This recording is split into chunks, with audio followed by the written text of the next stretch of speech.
Bueno, gloria a Dios. Tenemos un Señor bueno. ¿Están de acuerdo o no? Nos quedamos la semana pasada en el capítulo 6 de Segunda de Corintios y estaba el pastor Andrés compartiendo el versículo 3, que dice que no damos a nadie ninguna ocasión de tropiezo para que nuestro ministerio no sea vituperado, ¿verdad? Hasta aquí Pablo ha defendido su honorabilidad, su honor, y también la de sus colaboradores. Ellos no hacían nada que pudiera hacer tropezar a otros. ¿Por qué creen ustedes que eso es importante? ¿Por qué es importante cuidar de no ser tropiezo para otros? Claro, podemos ser de mal testimonio para los demás. ¿Y por qué no debemos serlo? ¿Por qué? Debemos marcar la diferencia. Piensen siempre en Biblia. A mí me gusta pensar en Biblia. Dice la palabra de Dios en Primera de Pedro, capítulo 4, versículo 11. Si alguno habla, hable conforme a las palabras de Dios. Piensen siempre que vayan a dar una respuesta relacionada con la palabra de Dios, que sea con Biblia. A ver, ¿por qué no debemos ser tropiezo a los demás? Para que los demás no se pierdan. Claro, y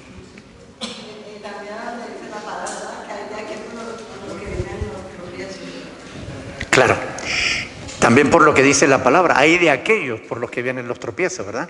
¿Qué dice el Señor? Mejor le sería que se le atase una rueda de molino al cuello y se le arrojase al fondo del mar, ¿verdad? Por tanto, hay que tener cuidado con estas cosas, especialmente los pastores, especialmente los que predicamos, especialmente los que se dedican a exponer o nos dedicamos a exponer y a enseñar la palabra de Dios. Por eso Pablo tenía mucho cuidado con esto. Ellos no daban pie a tropiezo. Como dice el versículo 3, dice, no damos a nadie ninguna ocasión de tropiezo. ¿Ok? Para que nuestro ministerio no sea vituperado. Los ministros del Evangelio debemos esforzarnos en ser intachables, de modo que podamos ser irreprensibles. Pues ese es uno de los requisitos que se les demanda a los siervos de Dios, ¿verdad? En Primera de Timoteo, capítulo 3, versículo 2, se dice que el que anhela obispado, dice, buena obra desea, pero es necesario, y una de las cosas que es necesaria dice, ¿qué dice? Que sea irreprensible. ¿Alguien entiende esa palabra? ¿Qué significa irreprensible? Que no tengan que estar reprendiéndolo, claro. Es decir, la letra I delante de cualquier otra palabra, delante de una palabra significa lo contrario. Alguien reprensible es alguien a quien hay que estar amonestando, a quien hay que estar corrigiendo continuamente. ¿Ustedes creen que sería lógico que a un siervo de Dios tuviéramos que estar corrigiéndole continuamente? No, tiene que ser ejemplo, ¿verdad? Por tanto, el siervo de Dios debe ser irreprensible. ¿Ok? Es uno de los requisitos. Ahora, ¿significa eso que debemos ser infalibles? La hermana Ángela dice que no. ¿Por qué? Porque nosotros vamos a fallar. Porque nosotros vamos a fallar. ¿Hay alguien realmente infalible? No. Infalible significa que no falla. Falible es fallar. Es que el que falla continuamente. Infalible es el que no falla. ¿Podemos ser infalibles? Ángela dice que no. ¿Alguien puede estar? Sí, podemos ser infalibles. Rosita dice que sí. Me encanta que haya diversas opiniones. A ver, ¿por qué dices que sí que podemos llegar a ser infalibles? Porque usted me dice que la palabra infalible dice que no falla, ¿no? ¿Sí? Falible es que fallamos. Infalible es que no fallamos. O sea que lo habías entendido mal. Vale. Pero ¿hay alguien infalible? El Papa sí, ¿no? ¿No dice eso la Iglesia Católica, que es infalible? ¿Qué dice la palabra de Dios? Dice en Eclesiastés capítulo 7, versículo 20 creo que es, dice que no hay hombre justo que haga el bien y nunca peque, ¿no? Y en otro pasaje dice que el justo cae 7 veces al día, ¿no? Sabemos que el número 7 es un número que significa completo, ¿no? O sea, que está continuamente cayendo, ¿no? Y esto no debe ser así. Tenemos que hacer lo posible por no caer. Pero eso no significa que vamos a ser perfectos y que no vamos a fallar nunca. A veces nos vamos a equivocar en algo, a veces vamos a ofender a alguien sin pretenderlo. Y eso es un fallo, eso es algo por lo que se tiene que cuidar, ¿verdad? Ahora, estas cosas en las que Pablo está hablando, ¿solo los ministros los tenemos que tener en cuenta? ¿O todos los cristianos debemos tener cuidado de estas cosas? Todos debemos cuidar de no ser tropiezos para otros hermanos, ¿verdad? Porque podemos llegar a serlo, ¿sí o no? ¿Un creyente normal puede llegar a ser tropiezo para un creyente? ¿Sí? ¿De qué modo, por ejemplo? Un ejemplo. Un ejemplo. ¿Cómo un cristiano puede ser piedra de tropiezo para otro? Por ejemplo, cuando una persona ha sido alcohólica y se restaura y tú tomas vino porque para ti no te afecta y al otro sí le puede hacer caer. Es decir, vamos a suponer que un hermano ha sido alcohólico antes en su vieja vida y ahora ya dejó, porque se convirtió, dejó de tomar. Pero si yo le invito a tomar, yo puedo ser tropiezo en la vida del hermano. ¿Verdad? ¿Es cierto o no? Claro. Es decir, el problema no es que tú puedas tomarte una copa de vino. Tú puedes tomártela si a ti eso no te afecta, pero tienes que tener cuidado. Porque si hay un hermano tuyo al que le afecta, tú no puedes ser tropiezo para ese hermano. Y tenemos que cuidarnos. ¿De qué otro modo podríamos ser tropiezo para alguien? Ejemplos prácticos. Rolling. Una mala acción de un hermano, Como por ejemplo, algo indebido que está haciendo ese hermano y el otro hermano. por ejemplo, cuando un creyente hace algo indebido, ¿no? Tiene un mal testimonio, ¿no? Puede ser tropiezo para otro hermano. Si es más jovencito en el Señor, puede decir, bueno, si ese lo hace y lleva más tiempo en la iglesia, pues no será malo. Y a lo mejor practica el pecado porque el otro lo está practicando. Podemos ser tropiezo. Y el creyente, no ya el ministro, el creyente que es tropiezo para otros hermanos, ¿también tiene que tener cuidado por aquello de la piedra del molino o no? Todo, ¿verdad? Por eso es importante de que nos cuidemos y siempre tengamos en cuenta que aunque creamos que no, siempre hay personas que nos están viendo. Entonces, tenemos que ser considerados con los hermanos. Por lo menos ahora lo que ustedes dan ejemplos prácticos. Ajá.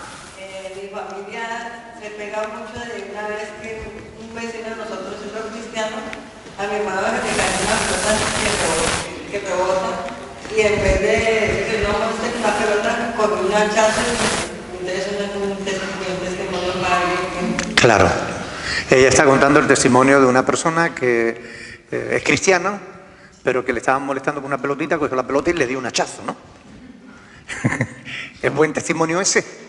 No, se puede hablar, se puede decir, mira, por favor, no molestes con la pelota, ¿no? Hablando podemos llegar a entendernos y damos mejor ejemplo, ¿verdad? Pero estas cosas hay que tenerlas en cuenta.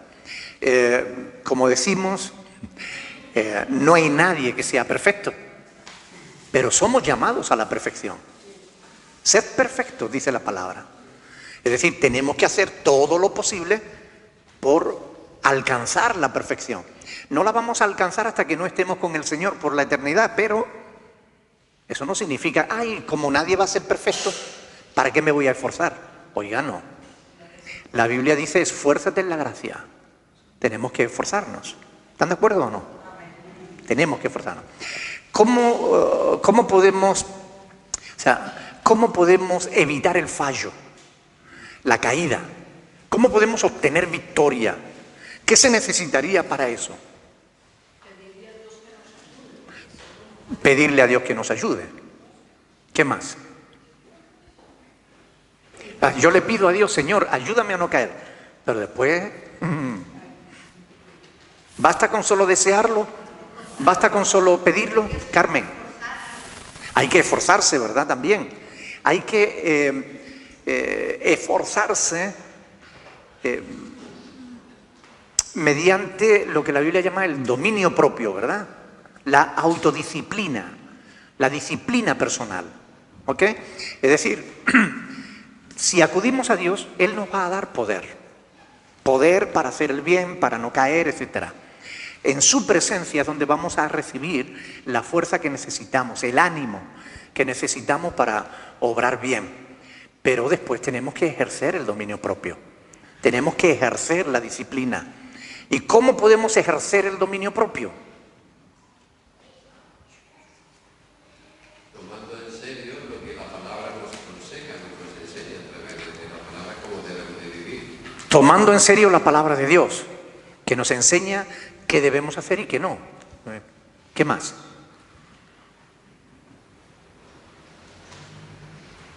¿Cómo podemos alcanzar la autodisciplina? El dominio propio. Piensen. ¿Perdón? Creando hábito. ¿Y cómo se hace eso? ¿Cómo se hace eso? ¿Perdón? Poniendo límites, claro. Trazando fronteras, poniéndonos límites y no cruzándolos. Si sabemos que allí hay algo malo, pues sabemos que allí no podemos llegar. Porque si llegamos vamos a entrar en batalla. Vamos a entrar en tentación. La palabra de Dios dice que el espíritu, o sea que Dios nos ha dado espíritu no de cobardía, sino de amor, de poder y de dominio propio. Tenemos el Espíritu Santo. Amén. Y ese espíritu nos ayuda en nuestro dominio propio. Ahora, el dominio propio, como digo, tiene que ver también con la autodisciplina. ¿Es fácil la disciplina personal? ¿Es fácil el dominio propio? ¿Es fácil controlarse? ¿Verdad que no? No es fácil. Ahora, ¿cómo podemos avanzar en nuestra autodisciplina? Poquito a poco, pasito a pasito, poniéndonos metas cortitas. Voy a intentar este pasito y todos los días voy a dar este pasito. Y cuando ya ese pasito no me cuesta, entonces voy a dar otro pasito más, esforzándonos poquito a poco. Es decir, tratando de no dejarnos arrastrar por la corriente. Un cristiano normal puede ser disciplinado si comienza con cosas pequeñas, no poniéndose grandes metas. Si se hace de golpe de Claro, si uno dice, a partir de mañana voy a ser el más santo del mundo. Vamos a fallar y cuando falle te va a desanimar, ¿verdad? Entonces uno dice, bueno, yo soy consciente de que a veces puede que falle, pero voy a tratar de no fallar. Y voy a tratar de no fallar al menos en esto. Y uno se pone una meta. No hace falta que sea una meta demasiado grande. Uno se pone una meta y trata de alcanzarla. Y poquito a poco, pequeñas cosas, vamos aprendiendo a ejercer el control. Por ejemplo, hay quien cuando se pone nervioso, pues grita. Bueno, yo sé que aquí no pasa, pero bueno, en otros lugares yo lo he visto, ¿no? Cuando alguien se pone nervioso, ¡buah!, empieza a gritar, ¿no? Bueno, pues proponte, ora todos los días por eso. Todos los días. Cuando te levantes, ponte una notita en la mesita de noche. Nada más levantarte antes de darle a la luz, ya estás viendo la nota. Ora para que no grites. Señor, ayúdame a no gritar hoy. No importa que me pongan nerviosos. No importa lo que los demás hagan. Ayúdame a yo controlarme en esto. Es una cosita nada más. ¿Ok? Ahora, te aseguro que nada más levantarte, vas a tener a alguien que te va a poner nervioso. ¿Sí o no? ¿Verdad? ¿Y qué debes hacer en ese momento? ¿Gritar? No. Gritar no. Controlarse, ¿verdad? Señor, ayúdame, por favor. Dame dominio propio.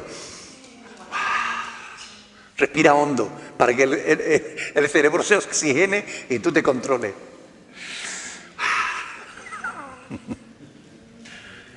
Una cosita.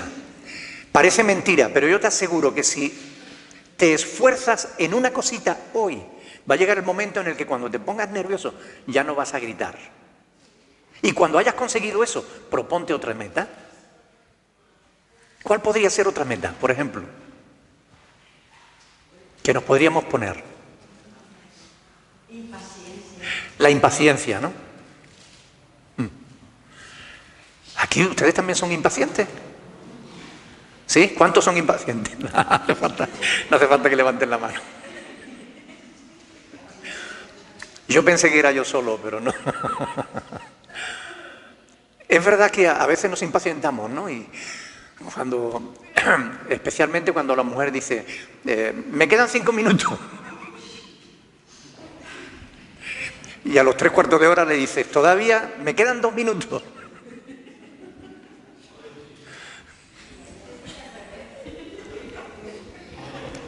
Se impacienta uno. Podemos ponernos metas, aunque sean pequeñas, nos las podemos poner. Y antes de que te des cuenta, serás una persona diferente. Y Dios te ha dado el espíritu necesario para ejercitar el dominio propio. Dios te ha dado la capacidad para poder hacerlo. Solo que tú también te tienes que esforzar. Ahora, una cosa. Si te propones una meta, ya sea el no gritar, el no impacientarte, etcétera, etcétera, etcétera, y fallas, inmediatamente reconoces que has fallado y pide perdón. Porque, ¿verdad? Déjenme explicarle una cosa. A veces cuando pedimos perdón decimos, perdona porque te he gritado, pero es que tú... No. Los peros los anulamos. Perdona porque te he gritado y sé que no debía haberlo hecho. No importa que te dieran motivo, no importa las razones que tuvieras, importa que hiciste algo mal, sí o sí, ¿verdad? Entonces tenemos que inmediatamente corregirnos, porque si te corriges inmediatamente y no te justificas, entonces seguirás adelante ejercitando el dominio propio.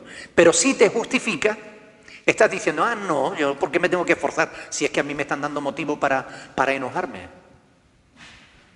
Y ya perdimos la batalla. ¿Te ha pasado alguna vez? No te des por vencido. Si falla, arrepiéntete, pide perdón y corrígete, pero sigue adelante. Y antes de que te des cuenta, de verdad, vas a cambiar, vas a ser una persona diferente. Debemos aprender a usar el dominio propio. Vamos a ir a 2 de Pedro, capítulo 1. 2 de Pedro, capítulo 1. Este pasaje lo hemos visto hace poco, pero yo quiero recordarlo. 2 de Pedro, capítulo 1, versículo 3. Como todas las cosas que pertenecen a la vida y a la piedad, nos han sido dadas por su divino poder, mediante el conocimiento de aquel que nos llamó por su gloria, por su gloria y excelencia, por medio de las cuales nos ha dado preciosas y grandísimas promesas, para que por ellas llegaseis a ser participantes de la naturaleza divina, habiendo huido de la corrupción que hay en el mundo a causa de la concupiscencia, es decir, a causa de los deseos, vosotros también, poniendo toda diligencia. ¿Qué significa esto? Poniendo toda diligencia. Esforzándose mucho. Vosotros pues, esforzándoos mucho. Por esto mismo, añadid a vuestra fe virtud. A la virtud, conocimiento. Al conocimiento, dominio propio, ¿verdad? Al dominio propio paciencia, a la paciencia piedad, a la piedad afecto fraternal y al afecto fraternal amor. Pero es algo que tenemos que añadir a nuestra fe. El dominio propio es algo que tenemos que añadir a lo que ya tenemos, a lo que Dios ya nos ha dado. Tenemos que añadirlo, nos corresponde a nosotros. Es que podemos tener mucha fe, pero el no tener dominio propio hace dar mal testimonio. Claro, podemos tener mucha fe, pero si no tenemos dominio propio, damos mal testimonio. Por tanto, tenemos que tener dominio propio. Tenemos al Espíritu que nos ayuda y tenemos que aprender a autodisciplinarnos. Si lo hacemos, evitamos el ser tropiezo para otros. Evitamos que nos pongan a bucear. Ustedes entienden, ¿verdad? Con una piedra demasiado pesada, con un collar demasiado pesado. Por tanto, así que nos han sido dadas, pero se nos exhorta y debemos poner diligencia, esfuerzo en ello, a practicarlo. Esto es un buen motivo por el cual debemos ayunar. Y no me refiero a dejar de comer. Ayunar de estas cosas que nos estorban en nuestra vida cristiana. Ayunar de gritos. ¿Necesitamos los gritos? No. ¿Por qué no ayunamos de gritos? ¿Por qué no aprendemos a hablar más en 10 decibelios más bajo de lo que normalmente hablamos? Hay personas que estás hablando con ellas, estás a medio metro y te está hablando como si no te enteraras. Te está gritando. Y uno dice, baja la voz, que yo me entere. Pero estamos tan acostumbrados a gritar que no nos damos ni cuenta. Hay personas que hablan en un tono tan alto.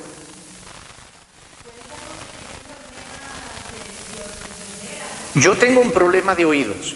Yo, personalmente, tengo problemas de oído en los agudos. Yo debería tener los aparatitos puestos, pero cuestan muy caro y no los tengo. Pero bueno, voy al hecho en sí. Yo soy alguien que grita mucho. ¿Grito yo con frecuencia hablando?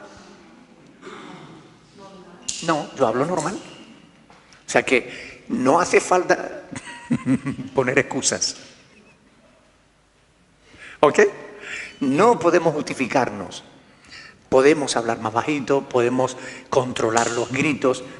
Ojalá que ayunemos de estas cosas. Porque estas cosas sí, que dice la palabra de Dios, dice, quítense de vosotros toda gritería, toda ira. Quítense de vosotros estas cosas. Es decir, Dios no quiere que las tengamos en nuestra vida. Podemos ayunar de eso. Vale más ayunar de ira, ayunar de amargura, ayunar de gritería, que ayunar de comida. ¿Ustedes entienden? ¿Están de acuerdo, sí o no? Y si no, me da igual. Pero la palabra de Dios dice, dejad estas cosas. Por tanto, es mandamiento de Dios, ¿no?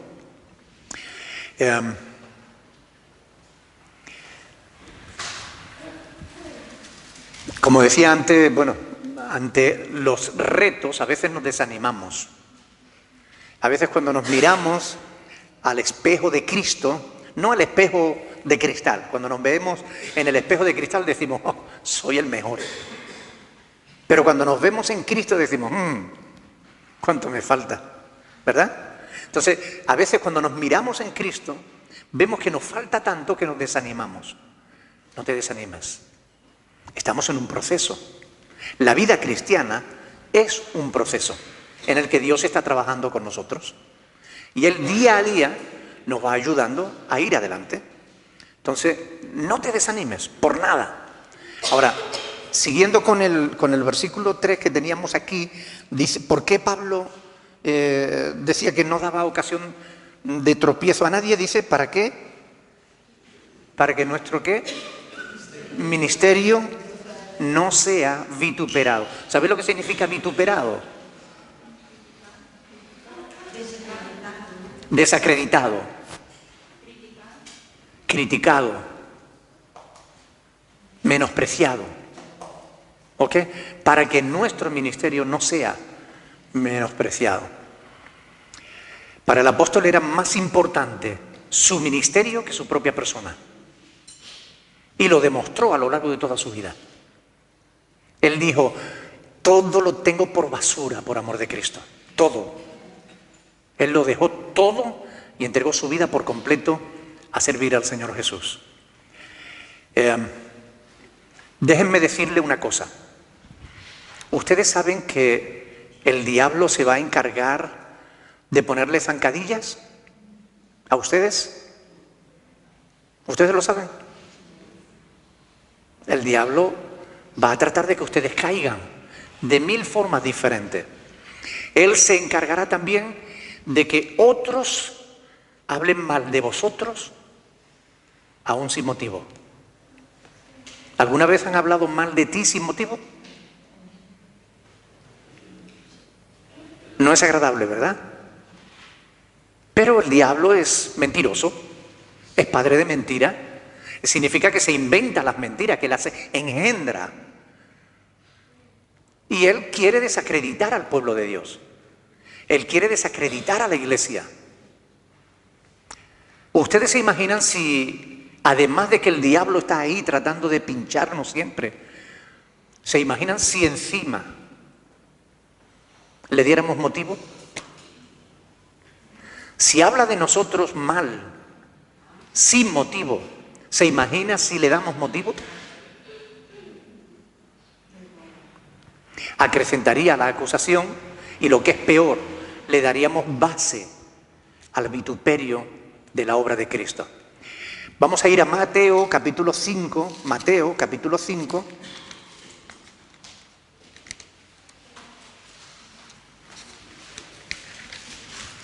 Versículos 11 y 12.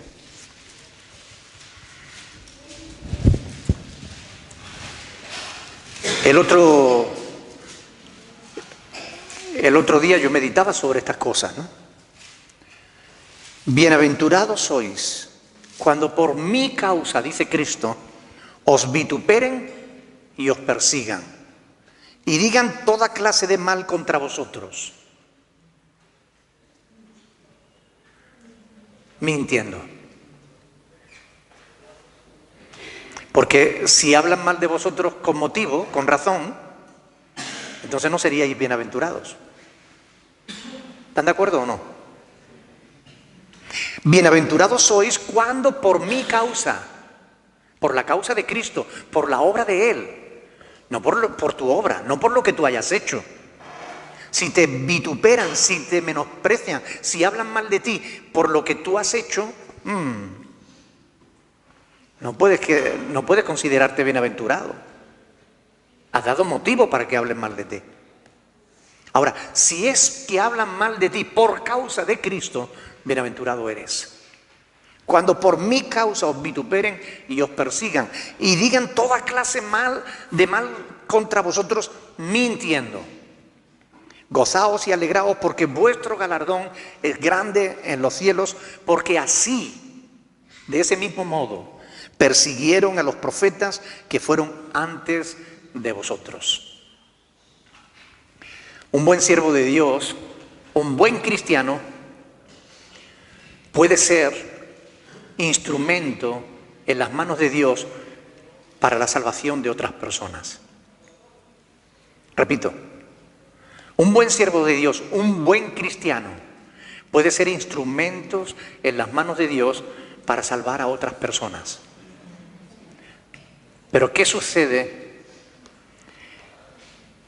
¿Qué puede ser? ¿Qué puede ocurrir con un mal siervo de Dios o con un mal cristiano? ¿Qué puede ser? ¿Qué puede llegar a ser? Un tropiezo. Un buen instrumento del diablo para llevar a otros al infierno, a la perdición. Por eso es que esto es tan importante. Porque no se trata solamente de palabras que estamos aquí distrayéndonos hablando de ellas. No, oiga, es que esto es importante. Es que nosotros podemos ser instrumentos de bendición o de perdición para otras personas. Así que es un asunto muy, muy importante. De esto yo hablaba el martes pasado en la reflexión que hago cada día por las mañanas, en Mateo capítulo 11, versículo 12, meditaba donde dice Jesús: desde los días de Juan el Bautista hasta ahora el reino de los cielos sufre violencia y los violentos lo arrebatan. Y meditaba en estas palabras, ¿no? Como hay quienes ni entran ni dejan entrar, ¿verdad? ¿Han conocido gente así? Jesús le decía a los fariseos de su tiempo, dice, recorréis medio mundo detrás de un prosélito y después cuando lo conseguís le hacéis 2 veces más hijos del infierno que vosotros. Qué triste, ¿no? Un buen siervo de Dios no puede ser así. Debemos asegurarnos que todo cuanto creemos, todo cuanto pensamos, todo cuanto hablamos, todo cuanto hacemos está colaborando para la edificación del cuerpo de Cristo, que es la Iglesia. Porque ¿qué es lo contrario a edificar? Destruir. ¿Recuerdan lo que dice el apóstol Pablo? ¿Qué pasará a aquellos que destruyen el cuerpo de Cristo? Dios los destruirá a ellos. Por eso estas cosas son tan importantes. Todos los que servimos a Dios debemos tener el mismo interés que Pablo en salvaguardar el ministerio. Y en el caso del creyente, salvaguardar el testimonio de la Iglesia. Todos debemos tener ese mismo interés. Porque cuando tú estás en la cola del banco y te peleas con quien está delante o con quien está detrás, no solo tú estás dando mal testimonio. La gente sabe que tú vienes a la congregación y toda la congregación está siendo vituperada por tu mal ejemplo. Cuando tú tienes una discusión en casa y los vecinos de 3 bloques más allá están escuchando tus gritos, no solo tú estás dando mal testimonio, sino que como la gente sabe que tú eres cristiano, toda la iglesia da mal testimonio por causa tuya. Y esto es algo importante que tenemos que cuidar. ¿Sí o no? ¿Verdad que sí? Es la voluntad de Dios para nuestra vida, que tengamos cuidado de estas cosas. Yo reconozco que hubo un tiempo en que hace muchos años en que yo no tenía claro esto. Y cometí errores que se esperan que un siervo de Dios no cometa. Pero ¿saben? Cuando uno es sincero en su arrepentimiento, Dios te toca y te da conocimiento espiritual y también te da poder, y entonces todo cambia. Algunos podrán tomar estas palabras mías y usarlas contra mí diciendo, está reconociendo que fue pecador, y es verdad, lo fui, pero ya no lo soy. Cristo me salvó perdonando todos mis pecados. Y justamente es mediante el reconocimiento de nuestra culpa, mediante nuestro sincero arrepentimiento, que quebrantamos nuestro corazón delante de Dios para que Él pueda darnos uno nuevo. Cuando somos sinceros con nosotros mismos y con Dios, cuando nos ponemos careta delante de los demás para aparentar una piedad que no tenemos, en realidad a Dios no le engañamos. ¿A quién engañamos? A nosotros mismos, ¿verdad? Pero Dios sabe realmente lo que somos. Y suya es la gloria. Dígame, hermana. Mirad cómo andéis, dice el alma. No como necios, sino como sabios, aprovechando bien el tiempo, porque los días son malos. ¿Cómo podemos ser íntegros? Cada uno de nosotros, cada día de nuestra vida, debemos ponernos en las manos de Dios, pero de verdad. Como dice 2 Corintios 3:18, a cara descubierta. Y es ahí que Dios empieza a cambiarnos, a transformarnos. Y Él nos cambia, Él nos bendice, Él nos transforma, Él nos libra de las manos del enemigo. Vamos a ir al versículo 4, 2 de Corintios, capítulo 6, versículo 4. Tenemos tiempo todavía. Antes bien, dice ahí, nos recomendamos en todo como ministros de Dios, en mucha paciencia, en tribulaciones, en necesidades, en angustias. Bueno, vamos a hablar de estas cosas, ¿no? Porque a partir de aquí Pablo va a dar una larga lista de circunstancias que realmente vamos a ir estudiando una a una. Pero ¿qué quería decir Pablo con esta frase de nos recomendamos en todo como ministros de Dios? Ponerse en manos de Dios, no. ¿Perdón? Estela.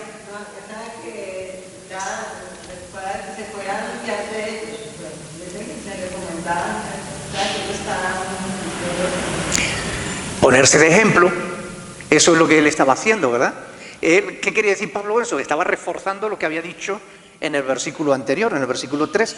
No damos a nadie ocasión de tropiezo, para que nuestro ministerio no sea vituperado. Es decir, ellos no se recomendaban, no como personas, sino como ministros de Dios. ¿Alguien sabe lo que significa la palabra ministro?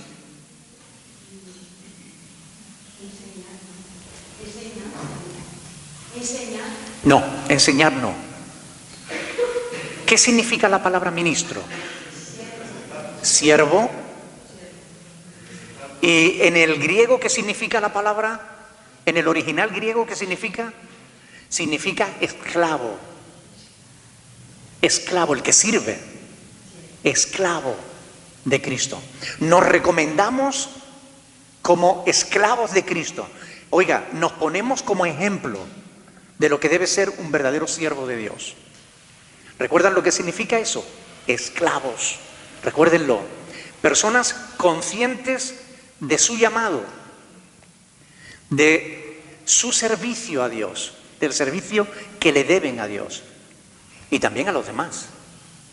Porque cuando uno responde al llamado de Dios, uno asume una responsabilidad para con Dios y también para con la iglesia. Pero el ministerio, dicen algunos, ministerio aporta fama, ¿no? Prestigio, incluso poder, ¿no? ¿Sí o no? ¿No para? Quien realmente ve el ministerio desde esa perspectiva lo está viendo mal. Generalmente lo está viendo desde fuera, ¿verdad? En realidad no es así. Si rechazaron a Cristo, también a sus ministros van a rechazar. Van a rechazar a los ministros que sean sinceros, aquellos que sean íntegros, aquellos que de verdad sirvan a Dios, a los que comercian con la fe, a los que lo único que les interesa es la fama, el dinero, la posición. Esos van a ser alabados por el mundo. Van a tener el respaldo de las autoridades, van a ser gente bien, con buena reputación. Pero si tú predicas la verdad, si enseñas la verdad, si eres fiel a las Escrituras, tú no vas a tener reputación, al menos no buena. Tú no vas a ser exaltado, tú vas a ser menospreciado. Porque si lo hicieron con Jesús, ¿no lo harán también con nosotros? Muchos no apreciarán los esfuerzos. De hecho, muchos no apreciaban los esfuerzos que Pablo había hecho por ellos. Pablo había estado durante año y medio allí en la iglesia de Corinto, trabajando con sus propias manos para no ser carga a esa congregación. En otras congregaciones él recibió salario de la iglesia. Y en Filipenses capítulo 4, del 10 al 20, lo tienen ahí, como él da gracias por cómo los hermanos le estuvieron sosteniendo en el ministerio. Pero en Corintios, Pablo no quiso recibir ni un céntimo, porque había muchos problemas allí. Había muchas personas que no estaban de acuerdo con Pablo en muchas cosas. Había judaizantes, habían paganos, habían gentes, había muchos problemas allí. Y Pablo se esforzó durante año y medio enseñando, aconsejando, visitando, haciendo la labor pastoral. Y muchos de ellos, fíjense cómo le estaban pagando, le criticaban, le rechazaban. El ministerio no siempre es agradable desde dentro. Desde fuera puede verse, ¡guau! Mira cómo predica, ¿no? Mira qué traje viste. Hay personas que solo se fijan en lo externo, ¿no? ¿Por qué muchos ven el ministerio como una buena oportunidad? ¿Será por lo que decía Teo? Porque ven el ministerio como una oportunidad personal, como un medio de enriquecimiento, de autopromoción. Pero no es eso lo que Dios quiere. Pablo aquí lo que va a hacer es una larga lista de circunstancias en las que habían demostrado sobradamente que él y sus colaboradores eran personas íntegras, personas de confianza, y aún así estaban recibiendo el rechazo de la iglesia en Corinto. Eran íntegros en su fe personal, eran íntegros en su ministerio. Pero Pablo va a mostrar un montón de circunstancias contrarias que tuvieron que padecer, que soportar, a pesar de que ellos eran íntegros en el Señor.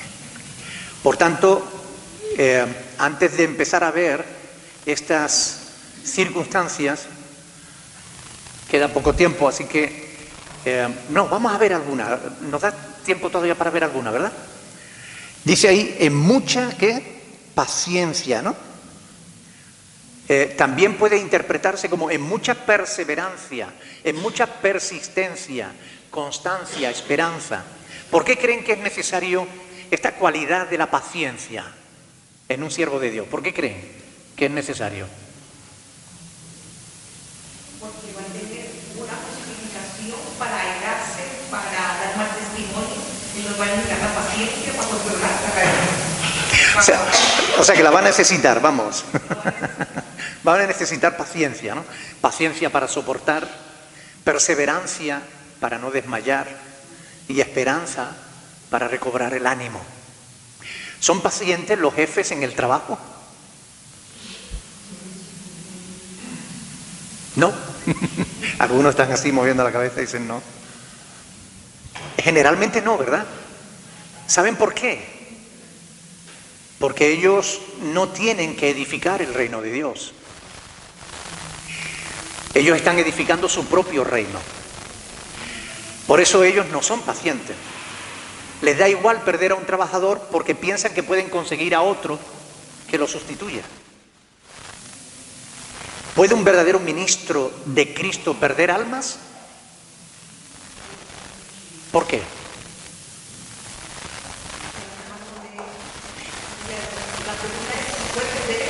Ajá. Dios pone almas a mi cuidado. ¿Puedo yo perder almas? Claro. ¿Cómo? Dando mal testimonio. ¿Ok? Pero ¿debo perder almas? No. Bajo ningún concepto. ¿Por qué? Porque voy a tener que rendir cuenta delante de Dios. ¿Recuerdan Hebreos 13, 17? Obedeced a vuestros pastores y sujetaos a ellos, porque ellos velan por vuestras almas como quienes han de dar cuenta, ¿verdad? Por tanto, es importante que el pastor, el siervo de Dios, sea alguien con paciencia, alguien capaz de soportar situaciones difíciles, porque a veces cuando tú tienes a una pareja delante a la que llevas dedicándole 300 horas de consejería y le preguntas, bueno, ¿y qué van a hacer? Y te dice, la verdad es que no sé, pastor. Ahí en ese momento necesitas paciencia. mucha paciencia. Cuando le has dicho, mira, puedes hacer esto y esto tiene esta y esta y esta consecuencia, o puedes hacer esto y entonces vas a tener esta y esta otra. Entonces, mostrándole qué es lo que le conviene y qué no. Y después le preguntas, bueno, ¿y qué vais a hacer? No sé, pastor, no sé. Vamos a necesitar paciencia. Pablo era un hombre paciente.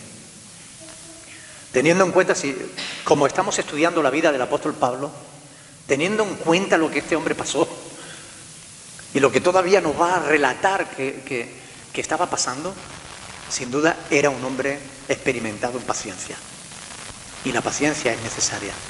Y no solamente para los siervos de Dios, también para cualquier cristiano necesitamos la paciencia. Por eso es uno de los frutos del Espíritu Santo, ¿verdad?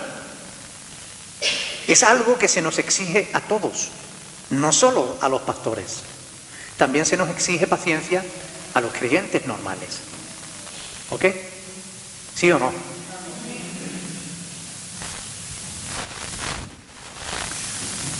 Ahora sí, vamos a dejarlo aquí. ¿Tienen alguna pregunta?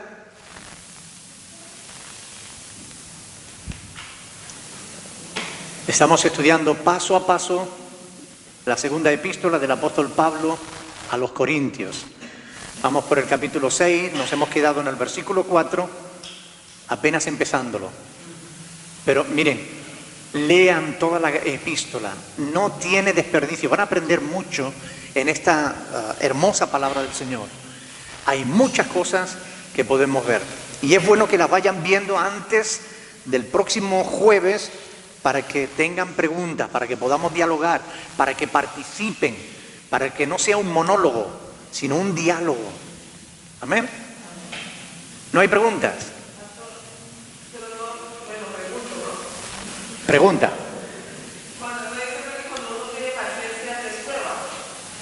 Bueno, a ver.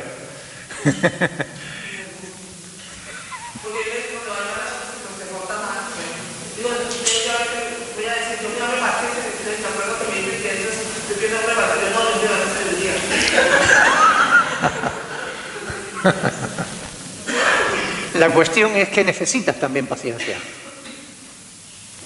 Debes tener paciencia. Miren, los frutos del Espíritu Santo no vienen solo por las pruebas, vienen por la presencia de Dios en nuestro corazón.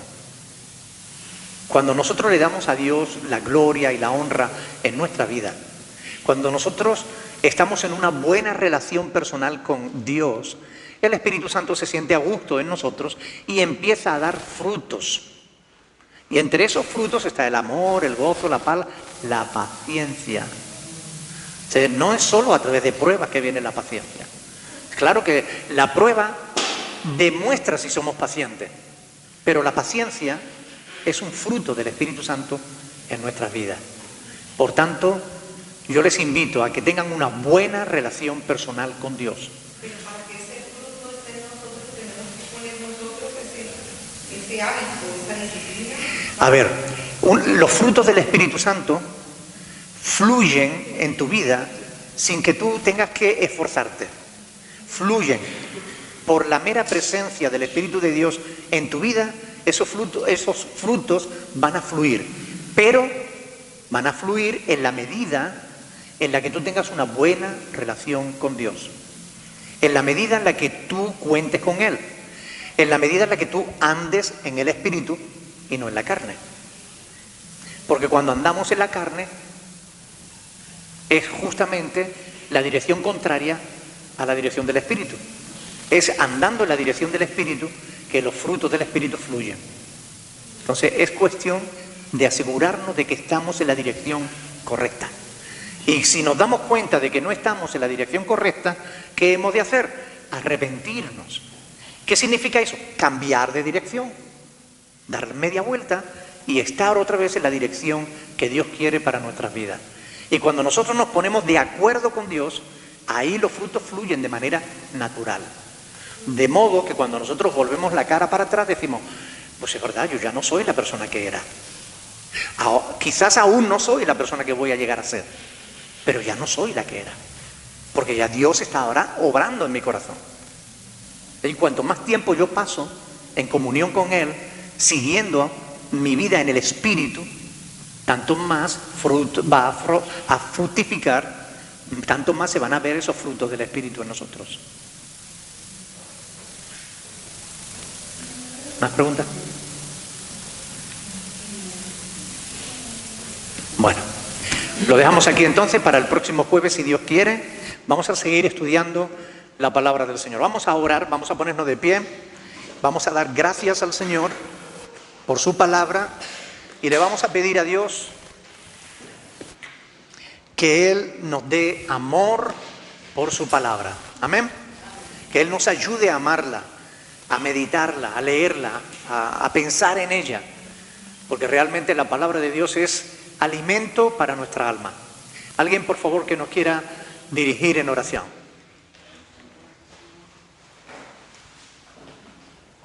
Señor y Padre Celestial, te damos gracias por este tiempo que hemos podido, Señor, estudiar tu palabra, Dios. Gracias por este privilegio, Señor, que tenemos, por esta libertad, Señor, de poder estudiarla, escudriñarla, Dios. Padre, ayúdanos, Señor, y pon amor en nosotros por tu palabra, Dios. Y que para cuando hablemos, Señor, conforme a ella. Señor, ayúdanos a ser pacientes los unos con los otros. Amén. Padre, necesitamos, Señor, esa paciencia, necesitamos ver nuestro propio Dios. Entonces te rogamos, Señor, que tú nos ayudes a proponernos, Señor, a hacer tu voluntad, Señor. Amén. Ayúdanos porque solos no podemos. Padre, te damos gracias por este tiempo. Gracias porque tú eres bueno, Señor. Amén. Porque para siempre es tu misericordia, Señor. Ayúdanos, Señor, a vivir tu palabra. A nosotros no ser oidores, sino a hacedores de tu palabra. Amén, Padre. Te lo rogamos en el nombre de Jesús. Amén. Vayamos a casa, con tu paz, con tu bendición. En el nombre de Jesús. Amén. Amén, Padre.